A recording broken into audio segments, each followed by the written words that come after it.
जय हिंद मेरे प्यारे साथियों, स्वागत है आप सभी का Shashank defence academy YouTube channel पर। आज हम 61वां मॉक टेस्ट करने वाले हैं बच्चों। कौन सा बच्चों? 61। ये बहुत बड़ी बात है बच्चों। 61 मॉक टेस्ट तक हम लगातार चले आए। 60 मॉक टेस्ट कर चुके हैं भैया। कितने? 60 मॉक टेस्ट। और हम 1500 क्वेश्चन कवर कर चुके हैं। आज का जो मॉक टेस्ट होने वाला है, मॉक टेस्ट 5000 क्वेश्चनों में आप जो चल रहे हैं वो चल रहे हैं भैया आज 1501 से 1525 यहां पे पहुंच गए आप। ठीक है साहब। और मॉक टेस्ट जो नंबर है वो है आपके पास 61। और हम 200 मॉक टेस्ट करने जा रहे हैं। कितने करने जा रहे हैं? 200। तो आज के इस मॉक टेस्ट में लर्निंग क्वेश्चन बहुत है, आपको याद करने हैं। ठीक है, दिक्कत नहीं होना चाहिए आपको, परफेक्ट याद होने चाहिए क्वेश्चन आपको। आइए एक बार थोड़ा सा आवाज को क्लियर कर लेते हैं। थोड़ा रेड लाइन आ रही है, अब सही है, बढ़िया। तो बच्चों एक एक चीज को बहुत बारीकता के साथ लीजिएगा, कवर करते हैं। पहला क्वेश्चन आपकी स्क्रीन पर आ गया बच्चों, याद करना है आपको। फर्स्ट क्वेश्चन आपकी स्क्रीन पर 1501। प्रसारण एंटीना सामान्यतः किस प्रकार के होते हैं? देखो बच्चा, यू पृथ्वी है और इस पर जब हम एंटीना बनाते हैं, टावर बनाते हैं, तो हमेशा कैसे बनाते हैं बच्चों? परपेंडिकुलर बनाते हैं। कैसे बनाते हैं बच्चा? हम हमेशा परपेंडिकुलर, तो यानी वर्टिकल। सामान्यतः टेलीविजन प्रसारण की प्रयुक्त आवृत्ति होती है। जनरली जो फ्रीक्वेंसी होती है ना, वो होती है 3 × 10⁻⁷ हर्ट्ज से 3 × 10⁻⁹ हर्ट्ज। ये फ्रीक्वेंसी होती है जनरली बच्चों, सामान्यतः टेलीविजन प्रसारण की, तो यही होती है। अभी क्या लोग करते हैं, इस फ्रीक्वेंसी को लोग घटा देते हैं। घटा देने से क्या होता है कि एनर्जी लॉस होती है, लेकिन इस फ्रीक्वेंसी को घटाने से पता है कितना नुकसान होता है? जीव जंतु मर जाते हैं, बड़ा हानिकारक होता है जीवों के लिए। तो मेरी स्पेशली रिक्वेस्ट है भाई कि जितने भी आप टेलीविजन वगैरह यूज करते हैं, कंपनी वाले हो, तो आप सभी से रिक्वेस्ट है कि आप फ्रीक्वेंसी न घटाएं, जर्नली आप यही फ्रीक्वेंसी रखें। ठीक है। इसके ऊपर 2.0 मूवी बनी थी बच्चों 9 प्रतिरोध दे रखे हैं, प्रत्येक का 1 किलो में 6 वोल्ट की बैटरी से जोड़ा गया है। परपथ में कुल प्रभावित धारा होगी, करंट निकालना है। आपके पास पोटेंशियल दे रखा है 6 वोल्ट दे रखा है। पहले आप आर नेट निकाल लो। ये आपके पास 1 है, ये आपके पास 1 है। 1 और 1 हो गया 2, 1 और 1 हो गया 2, और 2 और 2 पैरेलल में टोटल हो जाएगा 1। इसी प्रकार इसका 1 आ जाएगा, इसी प्रकार ये ऑलरेडी 1 है, ये तीनों सीरीज में जुड़ जाएंगे। और तीनों सीरीज में कितने आ जाएगा बच्चों? 3 किलो ओम। तो आर नेट की वैल्यू आ जाएगी 3 किलो ओम। और बच्चों ई जो आ जाएगा पोटेंशियल, वो आ जाएगा 6 वोल्ट। तो करंट आ जाएगा E/R या V/R। ये आ जाएगा 6/3 × 10⁻3। तो 3 दूनी 6, 2 × 10⁻³ एम्पियर या 2 मिली एम्पियर। दिल्ली। हाँ तो बच्चों तो अगले क्वेश्चन की ओर बढ़ते हैं हम। अगला क्वेश्चन बच्चों 1504।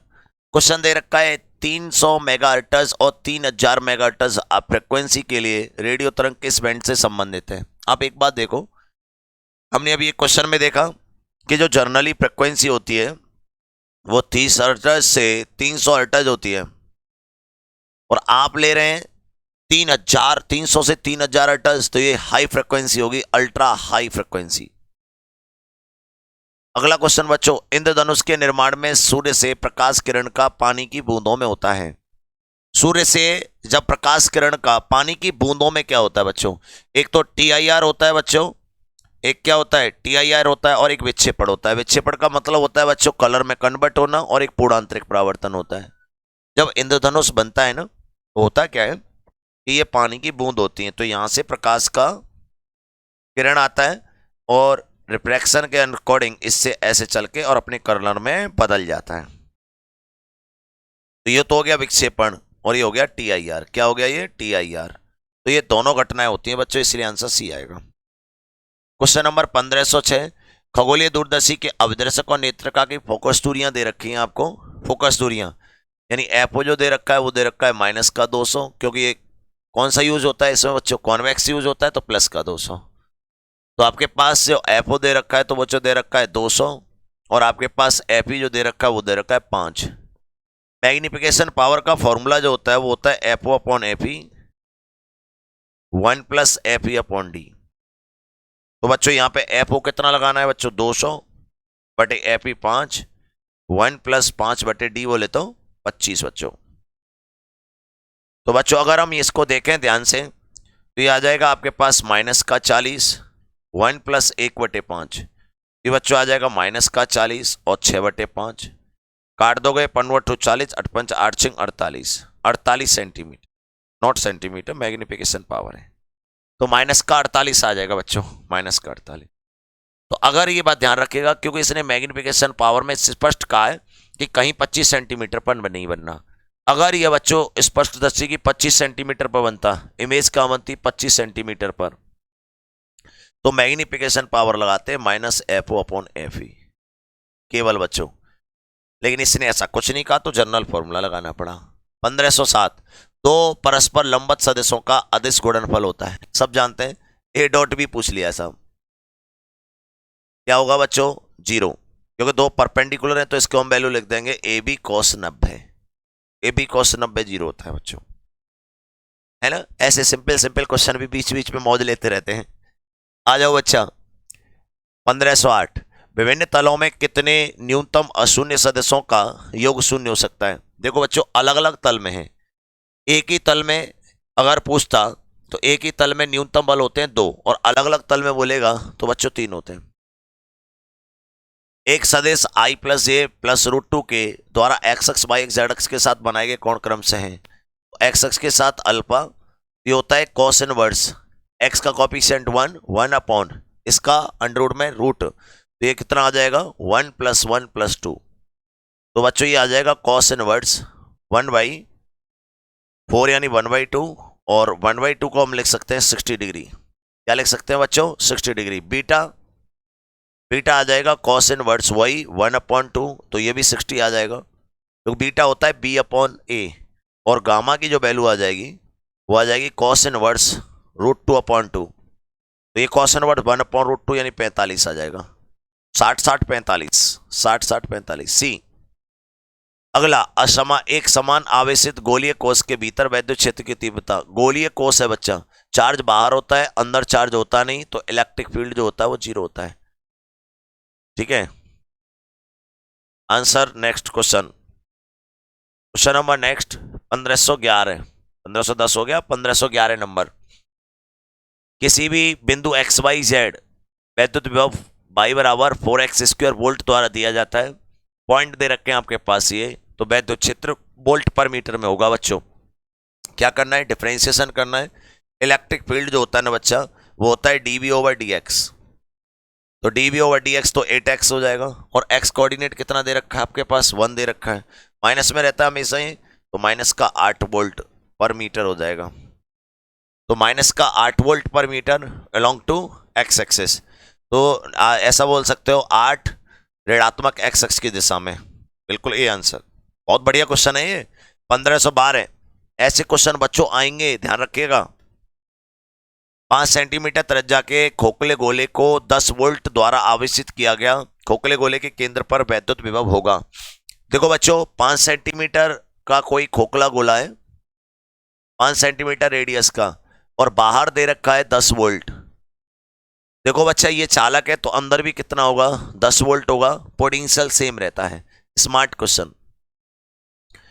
एकांक धनावेश को समविभव सतह पर एक बिंदु से दूसरे बिंदु तक ले जाने में वर्क होगा। आवेश द्वारा कोई कार्य नहीं होगा बच्चों, क्योंकि पोटेंशियल यहां से यहां पे भी पोटेंशियल V बने, यहां भी V बने, यहां भी V बने, दोनों जगह V है, तो यहां पे डेल्टा V जो है वो 0, क्योंकि ये कैसा दे रखा है? आइसोबैरिक दे रखा है, बिल्कुल समविभव दे रखा है। ठीक है बच्चों, सेम पोटेंशियल, तो जो वर्क डन होता है ना बच्चा वो होता है Q इंटू डेल्टा V। तो आंसर क्या आ जाएगा बच्चों? 0 आ जाएगा। ठीक है, आवेश पर कार्य किया जाएगा, आवेश द्वारा कार्य, आवेश पर कार्य नियत रहेगा, कोई कार्य संपन्न नहीं होगा। अगला क्वेश्चन 1514 बच्चों, बहुत टॉप लेवल का क्वेश्चन आपसे बोल रखा है। एक तार में प्रवाहित धारा दे रखी है। कितने टॉप के क्वेश्चन आ रहे हैं देखो बच्चा, करंट दे रखा है अनुसार समय पर निर्भर करती है।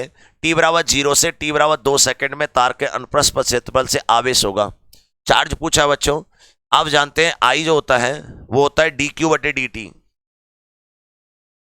बराबर दे रखा है 3t स्क्वायर प्लस का 2t प्लस का 5। तो यहां से मैं चार्ज निकालूंगा dq बराबर, तो 3t square plus 2t plus का 5 आ जाएगा इंटू dt।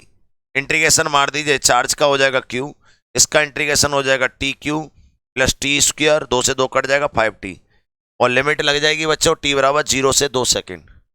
2 लगाओगे तो 8 प्लस 4 प्लस 10 माइनस 0, तो हो जाएगा 8 यानी 22। कितना आ जाएगा बच्चों? 22 कूलम आ जाएगा। टॉप क्वेश्चन है बच्चों, ऐसे ही क्वेश्चन आएंगे बच्चों, ध्यान रखिएगा। Question number 1515, question number 1515। एक पदार्थ B का विशिष्ट प्रतिरोध A से 2 गुना है। विशिष्ट प्रतिरोध रेजिस्टेंस R यानी पदार्थ B का जो है A से 2 गुना है।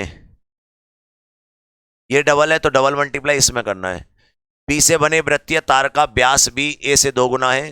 डायमीटर B का डायमीटर बच्चों, डायमीटर तो रेडियस भी होगी, तो रेडियस ऑफ B बराबर रेडियस ऑफ A, ये भी डबल है तो ये भी डबल हो जाएगा। यहाँ इसके प्रतिरोध समान हो तो लंबाइयों का अनुपात, रेजिस्टेंस समान दे रखा है बच्चों। टॉप क्वेश्चन, R1 बराबर दे रखा है R2, तो लंबाइयों का अनुपात R बराबर होता है रो 1 रो A L A rho L upon area. ठीक है, 1 ले लेते हैं चलो A की जगह, तो आ जाएगा रो 1 L1 एरिया 1 रो 2 L2 एरिया 2। लंबाइयों का अनुपात L1 अपॉन L2 निकालना है, तो L1 अपॉन L2 की वैल्यू आ जाएगी रो 2 upon rho 1 into A1 upon A2। तो मैं इसको लिख सकता हूं रो 2 बटे रो 1, एरिया को लिख सकता हूं R1 स्क्वायर बटे R2 स्क्वायर, रेडियस के स्क्वायर में पाई आर स्क्वायर होता है ना एरिया। अब मेरे पास दे रखा है, इसे मैंने 2 मान लिया है, इसे मैंने 1 मान लिया है, इसे मैंने 2 मान लिया है, इसे 1 मान लिया है। तो मेरे पास पता है R2 रो 2 अपॉन रो 1, रो 2 अपॉन रो 1 की वैल्यू दे रखी है 2, और बच्चों यहाँ पे R2 अपॉन R1 की वैल्यू दे रखी है, ये दे रखी है R1 अपॉन R2 की 1 अपॉन 2, तो 1 अपॉन 2 का होल स्क्वायर, ये आ जाएगा बच्चों 1:2। टॉप क्वेश्चन एकदम जबरदस्त। ठीक है बच्चों, जो रेजिस्टेंस होता है ना वो रो एल अपॉन एरिया होता है। ऐसे क्वेश्चन कंसंट्रेट होते हैं और टॉप क्वेश्चन होते हैं। चलने दो बेटा, निकल जाओ, रहने दो भाई। अगला क्वेश्चन बच्चों 1516, 1516 बहुत ही बेहतरीन क्वेश्चन। कि फोर्स F बराबर 1 न्यूटन, F2 बराबर 2 न्यूटन, X बराबर 0, Y बराबर 0 रेखाओं के अनुदिश कार्यरत हैं बलों का परिणामी। देखो बच्चा, एक तो लग रहा है 1 न्यूटन, X बराबर 0 का मतलब होता है वाई एक्सिस, तो ये वाई एक्सिस पे लग रहा है बच्चों 1 न्यूटन, और यहाँ पे लग रहा है 2 न्यूटन एक्स एक्सिस पे, तो नेट निकालना है, तो नेट आ जाएगा बच्चों 2 दूनी 4 प्लस 1, तो बोले तो √5 न्यूटन। यार टॉप क्वेश्चन एकदम। अच्छा वेक्टर पूछा है, परिणामी नहीं, परिणामी होगा बोला है लेकिन वेक्टर में पूछा है, तो वेक्टर कितना आ जाएगा 2i प्लस जे आ जाएगा, ये वेक्टर आ जाएगा बच्चों 2i प्लस जे, तो 2i प्लस जे बच्चों दिल्ली आंसर। अगला क्वेश्चन बच्चों, क्वेश्चन दे रखा है 2i प्लस जे माइनस के आई प्लस जे प्लस के द्वारा बनाए गए त्रिभुज का क्षेत्रफल। ट्राइंगल का एरिया होता है हाफ आई जे के, तो ये आ जाएगा 2 1 माइनस 1 1 1 1, ये आ जाएगा बच्चों 1/2, इसका मल्टीप्लाई इसमें इसका इसमें, तो बच्चों 2 आ जाएगा, माइनस जे ये आई है, माइनस जे इसका मल्टीप्लाई इसमें इसका 3 आ जाएगा, प्लस का के और ये आ जाएगा 1, तो इसका नेट आ जाएगा 2, और नेट कितना आ रहा है 2 दूनी 4 3 त्रिका 9 प्लस 1, तो ये आ रहा है बच्चों रूट के अंदर 14/2, रूट के अंदर 14/2, तो right answer is equal to Delhi. ऐसे क्वेश्चन आते हैं, किसी ट्राइंगल का एरिया पूछा है। 1518, यदि किसी बेलनाकार तार की लंबाई 100% बढ़ा दें, 100% बढ़ाने का मतलब क्या होता है बच्चों, लंबाई को डबल कर दिया है 2 गुना, परिणाम स्वरूप प्रतिरोध में परिवर्तन होगा, तो रेजिस्टेंस जो हो जाता है ना वो प्रोपोर्शनल टू एल स्क्वायर होता है। अगर मैं यहाँ पे डबल कर दूंगा तो रेजिस्टेंस हो जाएगा 4 गुना, तो रेजिस्टेंस हो जाएगा 400% तो हो जाएगा, और 300% बढ़ जाएगा। एक ही बात तो होगी बच्चा, ये 400% होना या 300% बढ़ जाना, ए इज द राइट आंसर। 1519 बहुत टॉप के क्वेश्चन है बच्चों, एक एक क्वेश्चन समझो। अनुगमन वेग का मान निर्भर नहीं करता।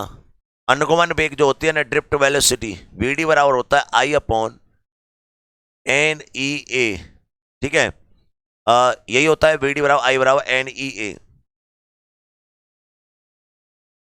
वीडी बराबर जो होता है वो होता है आई अपॉन एन ई ए, एन ई ए इंटू टाउ, हाँ एन ई ए इंटू टाउ, टाउ मतलब श्रांत काल बच्चों। आई बराबर वीडी बराबर होता है आई अपॉन एन ई ए इंटू टाउ बच्चा। तो अनुगमन वेग निर्भर नहीं करता तार के अनुप्रस्थ काट पर, करता है बच्चों एरिया पर कर रहा है, ठीक है। तार की लंबाई पर, तार की लंबाई पर, मुक्त इलेक्ट्रॉनों की संख्या पर भी डिपेंड कर रहा है, धारा के परिमाण पर भी डिपेंड कर रहा है, तार की लंबाई पर डिपेंड नहीं करता, इस पर डिपेंड नहीं करता, लेंथ नहीं आती यहाँ पे कहीं भी ड्रिफ्ट वेलोसिटी में। हाँ बच्चों, तो हम अगला क्वेश्चन देखने वाले हैं, क्वेश्चन नंबर 1520, और टॉप लेवल का क्वेश्चन है कि 3 तारों के द्रव्यमान 1:3, 3:, 5 के रेशियो में इनकी लेंथों का रेशियो दे रखा है, तो इनके रेजिस्टेंसों का रेशियो निकालना है। क्या क्वेश्चन है यार, बहुत टॉप लेवल का क्वेश्चन है बच्चों, बिल्कुल आईआईटी लेवल का। आपके पास मास का रेशियो इतने में दे रखा है, ठीक है। मास रेशियो दे रखा है m1 ratio m2 ratio m3, जो दे रखा है वो 1:3:5 दे रखा है। 3 तारों के द्रव्यमान, ठीक है, और लेंथों का रेशियो दे रखा है L1 ratio L2 ratio L3, ये दे रखा है बच्चों 5:3:1। रेजिस्टेंसों का रेशियो पूछा है, पहले समझना क्वेश्चन को। आप जानते हैं कि जो रेजिस्टेंस होता है ना बच्चा, वो होता है रो एल अपॉन एरिया, लेकिन मैं इसमें मास बना लेता हूं, तो एरिया में अगर मैं लेंथ का मल्टीप्लाई कर दूं तो ऊपर एरिया स्क्वायर लेंथ स्क्वायर हो जाएगा, और डेंसिटी का मल्टीप्लाई कर दूं तो नीचे मास हो जाएगा, वॉल्यूम इनटू डेंसिटी। तो मैं इसको लिख सकता हूं rho L square density but upon mass. तो प्रोपोर्शनलिटी में देखूंगा तो आर प्रोपोर्शनल टू आ रहा है लेंथ का स्क्वायर अपॉन मास, आ रहा है कि नहीं आ रहा है, क्योंकि ये रो और डी कट जाएगा। यहां ध्यान दीजिए, अगर मैं रेजिस्टेंस का रेशियो निकालूं R1 ratio R2 ratio R3, तो मेरे पास आ रहा है L1 का square upon mass M1 ratio L2 का square upon mass M2 and L3 का स्क्वायर बटे मास M3। तो देखो बच्चा, लेंथों का रेशियो दे रखा है आपके पास ये, तो L1 का स्क्वायर 25 बटे मास का रेशियो दिया है 1 रेशियो L2 बच्चों 3 का 9, मास दे रखा है 3, और ये L3 1 और मास दे रखा है 5। ऐसे करते हैं बच्चों ऐसे क्वेश्चनों को, ध्यान से समझना। मैं 3 से काट दूंगा इसको बच्चों 3 बार, और 5 आ जाएगा एलसीएम, और 5 एलसीएम आएगा तो इसमें मल्टीप्लाई 125 रेशियो 15 रेशियो 1, तो आंसर आ जाएगा 125 रेशियो 15 रेशियो 1।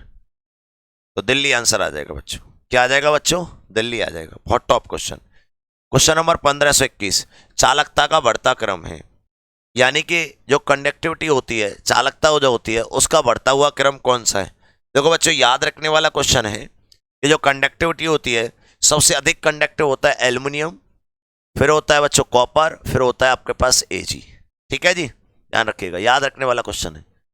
यदि एम चुंबकीय आघूर्ण के एक क्षण चुंबक को तीव्रता बी के एक समान चुंबकीय क्षेत्र में स्वतंत्रता पूर्वक लटका दिया है, तो चुंबक को थीटा कोण से घुमाने में किया गया कार्य होगा। जो वर्क डन है वो निकालना है बच्चों। देखो, स्वतंत्रता पूर्वक अगर वो लटका हुआ है, तो स्वतंत्रता पूर्वक का मतलब क्या होता है बच्चों, कि वो बैलेंस कंडीशन में है। किस कंडीशन में बच्चा, बैलेंस कंडीशन में, और बैलेंस कंडीशन में होगा तो उस पर वर्क डन 0 रहेगा। तो बच्चों, जो आपके पास इलेक्ट्रिक फील्ड का फॉर्मूला होता है ना, QE 1 + cos θ 1 - cos θ 2, इसी प्रकार मैग्नेट फील्ड का भी वर्क डन होता है। वो क्या हो जाता है बच्चों, QE की जगह, Q की जगह तो आ जाएगा आपके पास M, और इलेक्ट्रिक फील्ड की जगह आ जाएगा मैग्नेट फील्ड, और ये आ जाएगा cos θ 2 - cos θ 1।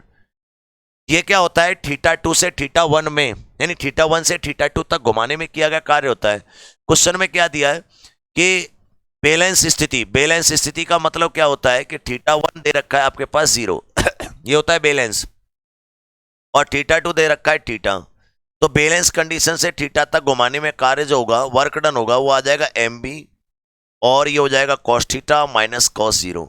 तो मेरे पास आंसर आ जाएगा mb, और वर्क डन ऐसा कैसा होता है, नेगेटिव, ये भी मत भूलिएगा, ठीक है, माइनस का साइन। ये हो जाएगा बच्चों cos थीटा माइनस 1, माइनस का मल्टीप्लाई कर दो, ये हो जाएगा mb 1 माइनस cos थीटा। भाई वर्क डन जो होता है वो इसी के अकॉर्डिंग तो रहेगा, तो आंसर आ जाएगा आपके पास दिल्ली। तो ये बहुत अच्छा क्वेश्चन है, डेरिवेशन होती है बच्चों, क्लास में समझाते हैं एक एक चीज को। और ये आ रहा है 1523, किस स्थान पर पृथ्वी का चुंबकीय क्षेत्र क्षैतिज हो जाता है? ऐसा कौन सा स्थान है जहां पर भौगोलिक याम उत्तर के रिलेटिव वह प्लेन हो जाता है बच्चों, मैग्नेट फील्ड एकदम प्लेन हो जाता है, ठीक है। देखो बच्चों, मैग्नेट फील्ड के बारे में बात करें तो पृथ्वी का मैग्नेट फील्ड इस तरीके से चलता है, यहां से ये नॉर्थ पोल होता है और ये साउथ पोल होता है, तो मैग्नेट फील्ड इस तरीके से निकलता है, ऐसे निकलता है बच्चों मैग्नेट फील्ड, समझ रहे हो। तो क्षैतिज क्या हो जाता है, यहां पर कोई खड़ा व्यक्ति है तो उसको ये प्लेन दिखाई देता है, तो इसको बोलते हैं बच्चों चुंबकीय विषुवत। क्या बोलते हैं बच्चों, मैग्नेट इक्वेटर वो के नाम से जानी जाती है। ध्यान रखना इस क्वेश्चन को, ये बहुत ही अच्छा क्वेश्चन है, ये क्वेश्चन याद रखना चाहिए। अब आ रहा है बच्चों 1524, द्रव्य तरंगों की तरंगदैर्घ्य किस पर निर्भर नहीं करती है? बहुत अच्छा क्वेश्चन है बच्चों, किस पर निर्भर नहीं करती? जो वेवलेंथ होती है ना, वो मास पे डिपेंड करती है, वेलोसिटी पे करती है, मोमेंटम पे करती है, लेकिन चार्ज पे डिपेंड नहीं करती, क्योंकि इलेक्ट्रोमैग्नेटिक वेव नहीं होती है, क्योंकि ये द्रव्य तरंगे हैं। तो ये ठीक है, मेटल की वेव है, ये चार्ज पे डिपेंड नहीं करती, क्योंकि मेटल में ऐसा कोई भी नहीं होता जिसमें कोई करंट आए, मेटल पदार्थ में, ठीक है बच्चा, ध्यान रखिएगा। अगला क्वेश्चन है बच्चों, नाभिक ZXA में अल्फा पार्टिकल से उत्पन्न हुआ तो नाभिक हो जाएगा। देखो बच्चा, अल्फा पार्टिकल का मतलब होता है हीलियम पार्टिकल। क्या होता है बच्चा, हीलियम होता है 2He4। तो यहां से जब मैं इसको निकालूंगा तो ZXZA में से अगर मैंने अल्फा पार्टिकल निकाल दिया तो मेरे को Z में से क्या घट जाएगा, Z में से 2 घट जाएगा, 2He4 होता है ना, और A में से क्या घट जाएगा बच्चों, 4 घट जाएगा। तो ये आंसर आ जाएगा, तो Z में से 2 घट जाएगा, हीलियम को निकालने पर ये आंसर आ जाएगा। तो ये था बच्चों आज की क्लास, जबरदस्त क्लास थी, बेहतरीन क्लास। इसी क्लास को कम से कम 3 से 4 बार लेना, मजेदार क्लास है, एक क्वेश्चन बहुत इंपॉर्टेंट था। चलिए, धन्यवाद, जय हिंद।